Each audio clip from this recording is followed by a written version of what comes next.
एक बार पुनः स्वागत है आपका, आप सभी का। आज हम लोग आधुनिक युग के प्रमुख कवि या लेखक का जन्म वर्ष को देखेंगे। यूजीसी नेट परीक्षा हो या पीजीटी, टीजीटी या कोई भी हिंदी साहित्य से संबंधित जो भी परीक्षाएं आयोजित की जाती है, उन सभी के लिए बहुत महत्वपूर्ण है और हम सभी को एक क्रम से लगाने के लिए दिया जाता है कि जन्म वर्ष के अनुसार क्रम से लगाएं। तो सबसे पहला जन्म किसका हुआ, उसके बाद फिर किसका हुआ, ये एक प्रश्न आता ही आता है। तो आधुनिक युग के प्रमुख कवियों को हम लोग आज करते हैं। सबसे पहले कवि जो आधुनिक युग के सूत्रपात कहे जाते हैं हिंदी साहित्य में, भारतेंदु हरिश्चंद्र जी, जिनका जन्म 1850 ईस्वी में हुआ था। उसके बाद लाला श्रीनिवास दास, ऐसे तो 1850 इनका भी माना जाता है कहीं कहीं, लेकिन कहीं कहीं 1851 ईस्वी में है। तो 1851 इसी को हम लोग याद रखेंगे क्योंकि भारतेंदु युग के बाद ही माने जाते हैं। तीसरे जो महत्वपूर्ण लेखक हैं प्रेमचंद जी। तो प्रेमचंद का जन्म 1880 ईस्वी में हुआ था। और उसके बाद मैथिली शरण गुप्त राष्ट्रीय कवि के नाम से विख्यात है और बहुत ही अच्छी अच्छी कविता इनको हम सभी को पढ़ने को मिलता है, खासकर भारत भारती। मैथिली शरण गुप्त का जन्म 1886 ईस्वी में हुआ था। उसके बाद जयशंकर प्रसाद का मायने आप लोग जान ही रहे हैं, बहुत महत्वपूर्ण इनकी रचना है। तो जयशंकर प्रसाद का जन्म 1889 ईस्वी में हुआ था। तो हम लोग कुछ ट्रिक से भी अगर आजमाते हैं तो ट्रिक से याद करने में आदमी को आसानी होती है और लंबे समय तक याद भी रहता है। तो हम लोग देखते हैं, एक ट्रिक का इस्तेमाल करते हैं। जयशंकर के हम शंकर जी के सामने हम लोग क्या करते हैं, शीश नवाते हैं। और नवासी यहाँ पर है भी 1889, तो शंकर जी के सामने हम लोग शीश नवाते हैं। उससे हम लोग याद रख सकते हैं कि जयशंकर प्रसाद 1889 और सूर्यकांत त्रिपाठी निराला, यहाँ सूर्यकांत लगा हुआ है। आप सभी जानते हैं कि भगवान सूर्य को प्रतिदिन कई लोग हैं जो अर्घ देने का काम करते हैं, जिन्हें जल दिया जाता है। तो हम लोग बार बार सूर्य जी को, सूर्य भगवान को जल देते हैं। तो 1899 से याद रखिएगा, 99 हम लोग रोज उनके सामने शीश नवाते हैं, बराबर नवाते रहते हैं। तो 1899 जो 99 लास्ट में है, तो उससे हम लोग याद रख सकते हैं कि सूर्यकांत का जब नाम आएगा तो हम लोग कहेंगे कि हम लोग बार बार या पर डे हम लोग सूर्य भगवान के सामने शीश को नवाते हैं। तो 1899 एकदम आसानी से याद हो जाएगा। सुमित्रानंदन पंत, ये पूरी 1900 ईस्वी में इनका जन्म है। तो सुमित्रानंदन पंत को हम लोग याद इससे रख सकते हैं कि सुमित्रानंदन पंत क्या है, पूर्ण है। 1900 ईस्वी पूर्ण कर जन्म ली, वैसे लेखक हैं सुमित्रानंदन पंत 1900 ईस्वी। और जैनेन्द्र 1905, मान लीजिए किसी का नाम जैनेन्द्र है और उनका जन्म 1905 में यहाँ लेखक का जन्म है। 5 से हम लोग पंच कह सकते हैं। जैनेन्द्र मतलब पंच हैं। पंच क्या करते हैं, जैसे हम लोग के गांव घरों में पंचायती होती है तो कुछ लोग पंच जुटते हैं। तो मान लिया जाए कि जैनेन्द्र क्या है, पंच हैं जो पंचायती करते हैं गाँव में। तो इससे हम लोग एक ट्रिक से याद रख सकते हैं, जैनेन्द्र क्या है, पंच हैं 1905।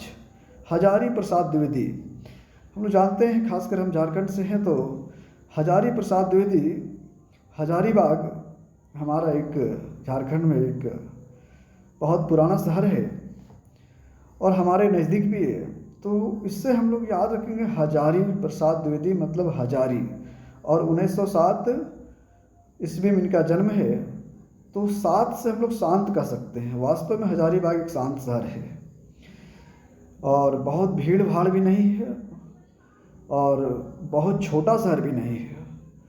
तो हजारीबाग एक शांत शहर के नाम से, या हम लोग एक ट्रिक का इस्तेमाल कर सकते हैं कि हजारी प्रसाद द्विवेदी मतलब हजारीबाग बहुत शांत जगह है, इससे उनका जन्म 1907 याद रखने में आसानी होगा।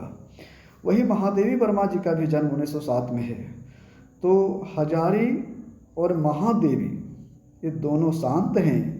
हजारीबाग और हमारे यहाँ का जो महादेवी, मान सकते हैं कि हमारे जो महादेवी हैं वह बिल्कुल शांत हैं। तो इनका जन्म 1907 ईस्वी में हुआ था। अब है रामधारी सिंह दिनकर 1908। इसको भी कोई ट्रिक लगाकर आप लोग याद रख सकते हैं। हमने जो ट्रिक लगाया बता रहे हैं आपको, रामधारी, राम की धारी, उसको कृष्ण से जोड़े हमने। रामधारी, राम की धारी क्या हो सकता है? जैसे कहा जाता है कि राम का ही एक रूप भगवान कृष्ण का भी अवतार माना जाता है। तो रामधारी, राम की धारी कृष्ण, और कृष्ण का जन्म अष्टमी तिथि को हुआ था। तो राम की धारी कृष्ण और कृष्ण जी का जन्म अष्टमी में हुआ था। तो रामधारी से दिनकर 1908, ऐसे हम लोग याद सकते हैं। कृष्ण जन्माष्टमी हम लोग मनाते हैं। तो राम की धारी का जन्म कब हुआ था? 1908 ईस्वी में। तो रामधारी से दिनकर जी का जन्म हो गया। नागार्जुन 1911। नागार्जुन, नागों का अर्जुन कौन होता है? जो नागों के साथ कहीं लड़ने का काम करता हो, या नाग के साथ कौन होती है? नागिन होती है। तो एक नागिन और एक नाग, एक नागिन एक नाग। तो इनका जन्म नागार्जुन का 1911 ईस्वी। ऐसे ही कुछ बैठाना पड़ता है तभी याद रहता, नहीं तो लोग भूल जाते हैं। सच्चिदानंद हीरानंद वात्सल्य अज्ञे, बड़ी लंबी नाम है इनकी, और इनका जन्म भी 1911 ईस्वी में हुआ था। तो सच्चिदानंद, एक सच्चिदानंद, एक हीरानंद। वात्सल्य अज्ञे अगर हम लोग छोड़ दें तो दो जो नाम इनका महत्वपूर्ण है, एक सच्चिदानंद, एक हीरानंद। दोनों में नंद लगा हुआ। कै गो नंद है? एक सच्चिदानंद, इसमें एक नंद, और हीरानंद, इसमें एक नंद। एक नंद और एक नंद दोनों मिला के 1911 हम लोग याद रखने में आसानी होगा। तीसरा नहीं कह सकते हैं कि नेक्स्ट जो कवि या लेखक हैं फणीश्वर दास रेणु। तो फणीश्वर दास अगर छोड़ दिया जाए, रेणु लीजिए आप। मान लिया जाए किसी का नाम रेणु है, गांव घर में आपका या आपके अगल बगल पड़ोस टोले में किसी का नाम रेणु है, तो उससे जोड़िए कि रेणु कितनी साल की हो गई है? 21 साल की हो गई है। रेणु 21 साल की हो गई है।